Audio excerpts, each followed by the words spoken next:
Nais ko lamang pong kunin ang pagkakataon nito bilang parlamentaryong pagsisiyasat po. Sana ganap po di ito sapagkat Ginoong Pangulo, ako po'y naguguluhan. Sapagkat dito pong nakaraang Huwebes, meron pong naglabas na isang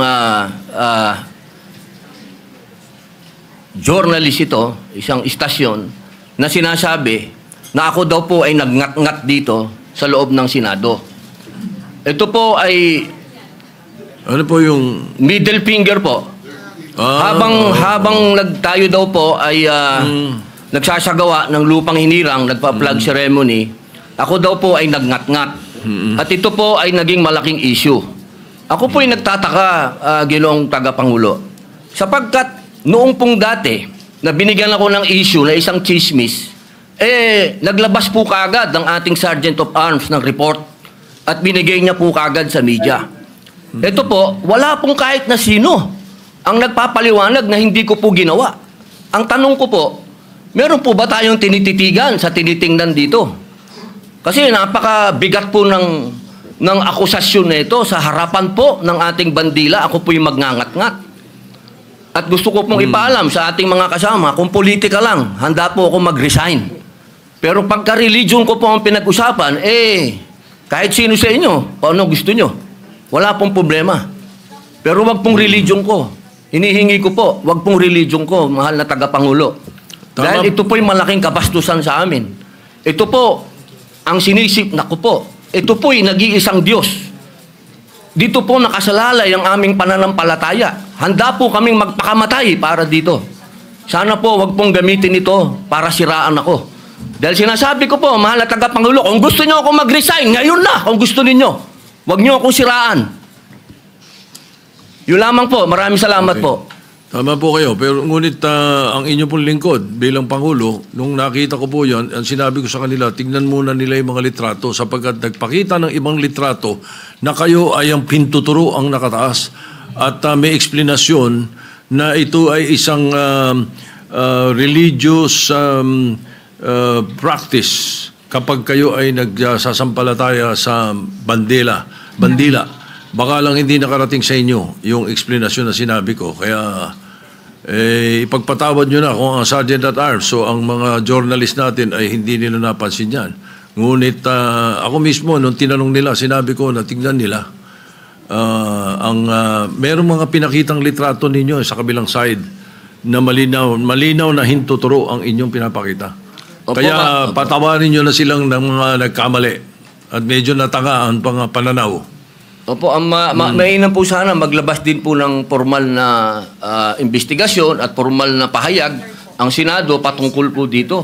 Kasi Ginoong Pangulo, yung lumabas pong mga meron pang parang dinoktor pa Meron pong malabo yung isang litrato Meron pong nilabas sa apology ang Rappler sa inyo. Opo. Na ito ay mali ang pagkakasabi nila na kayo ay merong ginawang tawag niyo po, ingat-ngat. Opo. Alam niyo po, Ginoong Pangulo. Humingi ng tawad sa inyo. Ayan Opo, pero napakainam po kung manggagaling po sa Senado sapagkat marami naman pong camera dito ang magsasabi na hindi ko po ginawa yan. Hindi ko po magagawa yan. Tama. Napakalaking pambabastos po niyan. Hindi ko po magagawa, Ginoong Pangulo. Ako na mismo bilang bilang Senate President o tagapangulo ninyo, ako na nagsasabi na hindi ninyo ginawa yan. At tama yung mag-apologize sila sapagkat mali ang pinakita nila.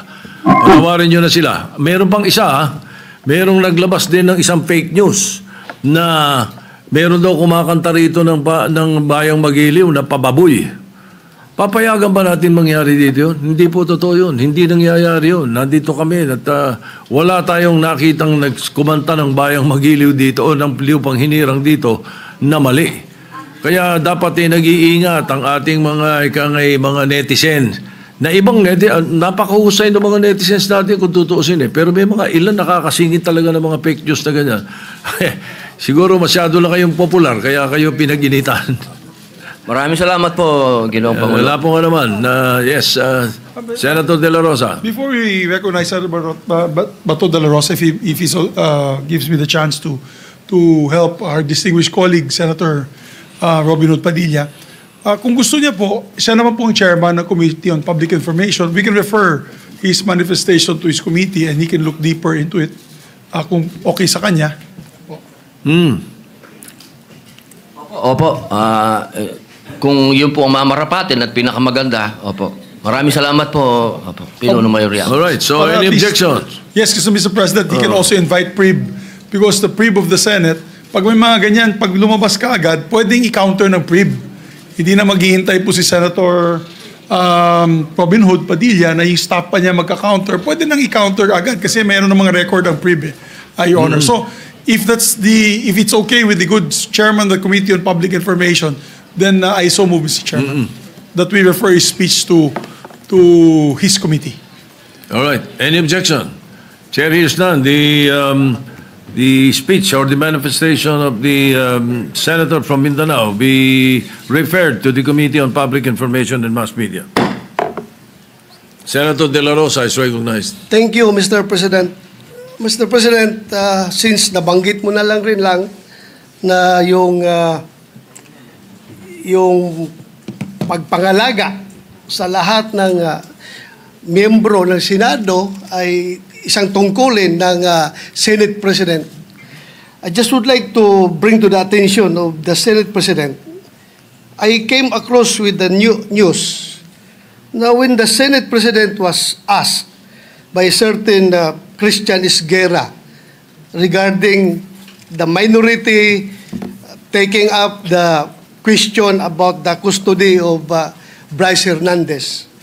Ito po ang sagot ng ating Senate President, which I find it very, very, very sad because being the Senate President, we hope that you are going to take care of not only the majority, because you are not the majority leader, you are the Senate President, and we hope that the majority and the minority will be taken care of by the leadership of the Senate. And if I quote your answer, Mr. President, gimmick yan ng minority. Hindi ba nila naiisip na baka si Martin Romualdez ang tuta ko? Makabintang sila porque pinagbigyan ko yung TRICOM, tuta na ako. May ginawa ba akong illegal? Yung request ng House of Representatives, illegal? Hindi. Ang gusto ninyo, awayin ko yung House of Representatives on day one. Mamatay sila sa sama ng loob. So, malungkot lang ko ito, dalawang punto, Mr. President. Unang-una, yung mamatay sila sa sama ng loob. Kami, Mr. President, hindi mo po kami mapatay sa sama ng loob dahil hindi na po masama ang loob namin dahil tanggap na namin na kami ang minority. Ang kinasama lang ng loob namin is bakit kailangan pang patayin kami sa sama ng loob? Hindi na po masama ang loob namin. Tanggap na namin na kami minority. At pangalawang punto, Mr. President, gimmick lang ng minority yan. Ang Senado po, hindi po ito noon-time TV show na puro gimmick ang ating tinitikap dito. Kami po ay nag-raise dito ng legitimate issues which requires legitimate attention. So, Mr. President, ako po ay nalulungkot which brings me to my parliamentary inquiry, Mr. President, na yung si Bryce Hernandez, yung kanyang custody was transferred, physical custody, I'm talking about physical custody, was transferred from the Pasay City Police Station to the Senate Sergeant at Arms room. Through yung from correction, from Camp Crame to Pasay, it was done through plenary action. Now, lately we heard that he was again transferred from Pasay to the Senate without plenary action. This is my parliamentary inquiry. Kung is a parliamentary action can be subverted by an action which is not a parliamentary action? Yun lang tanong ko. Matter of procedure lang, Mr. President. Dahil kung ganon, kailangan klaruhin natin yung ating rules. Thank you, Mr. President. Before I recognize the majority leader to place on record the recommitment of Mr. Hernandez, when I said namatay sila na sama ng loob, we were addressing the trolls. Because it was the trolls who were saying something to that effect. Na misunderstood nila completely. No? I'm not supposed to do this. I'm not supposed to answer you here in the rostrum, but I cannot help but do that because you took the floor. And parang sinisita mo yung Senate President, which is very unparliamentary. But nevertheless, I will answer you. Ano? Like, for example, yung sinasabi nila na sumunod daw ako kay Martin Romualdez. Just because I mentioned that Martin Romualdez called me, does not mean that ako'y sumunod sa kanya. The request was coming from the House of Representatives. And the request was to retain Hernandez in the Congress. At doon ako hindi pumayag. Is that being tuta? So you cannot help but also think na sasama ang loob ko pag binibintangan ako ng salita.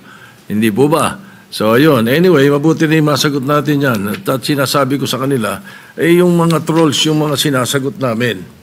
Ngayon, to answer the issue of Mr. Hernandez, the majority leader may read the recommendation or the recommitment of Mr. Hernandez to the Senate custody. Yes, Mr. President. Mr. President, with the permission of the body, we made a study on the action that transpired the last 2 days on the recommitment of Bryce Hernandez dito po sa atin sa Senado. To put on record, this is how it transpired. Last week, it was requested by, of course, the House of Representatives that we detain him in the House of Representatives. Hindi po kayo pumayag. Ang sabi nyo, kung ganun po ang gusto ni Hernandez kasi ayaw niyo pong bumalik dito, ang sinabi mo, hindi pwede. Dapat neutral and safe area doon po sa PNP Custodial Center. So nagkaroon po tayo ng debate dito dahil it was our distinguished colleague, Senator Marcoleta, who raised the issue that why was he put in the PNP Custodial area and not to the Senate Detention Facility, which was seconded by many of the members of the minority. A debate ensued. After the debate, I asked for a minute suspension and we all suggested na sa Pasay City Jail na lang po dahil malapit po sa Senado. Pero let's not forget the fact that originally, the position of the minority was to bring him back to the Pasay City Detention. It was only I who made the recommendation during the break that we keep it in Pasay City Jail because I approached the minority and you all agreed to my recommendation. And then after we started the session once more, the motion was done by the minority, graciously done by the minority, to move him instead to the Pasay City Jail. But upon consultation of the chairperson of the Blue Ribbon Committee, Senator Lacson, the Senate President granted the request as the chairperson of the Blue Ribbon Committee requested that he be brought back to the Senate, which was really, yun talaga ang posisyon ng gusto ng ating minority at the time, para wala ng gulo, pumayag po kayo na dito na lang sa Senado at may request na rin po, for the record, may sulat po si Bryce Hernandez, ang mga abogado niya, na ibalik siya dito at yan po ay confirmed sa kanilang hearing this morning for his writ of amparo before the Pasay City Regional Trial Court. Sinabi po ay doon na lang po ako sa Senado ilagay. So, the Senate President acted on the request na gusto ibalik na lang po dito. Tayo naman po ang may kustodiya niya sa kanya. At as a matter of fact, while watching the press con of our distinguished colleague, Senator Marcoleta, nung tinanong sa kanya, sinagot po ni Senator Marcoleta ay tama naman po yan. Dapat talaga dito siya sa Senado. Kasi tayo po ang may kustodiya. Sinabi po ng ating mahal na senador yun. So we also pursuant to Article 6, Section 6 of the Rules of the Blue Ribbon Committee, which states, a witness cited in contempt may be ordered to be detained in such a place, be designated by the committee or concurrence of the Senate President by either detention order or commitment order. and under the commitment order, wherein the witness cited contempt refuses to produce documents required of him and her, or to be sworn, or to testify, or maliciously evades or misleads the committee, or otherwise purge himself or herself of that contempt, may be ordered to be committed to any jail or prison facility upon recommendation of the committee through the chairman or the concurrence of the Senate President. So in this case po, the chairman had requested that he be brought back to the Senate for detention. It is not it's not a violation of any rule, Mr. Chairman. Mr. President. Thank you. Yes, the minority leader.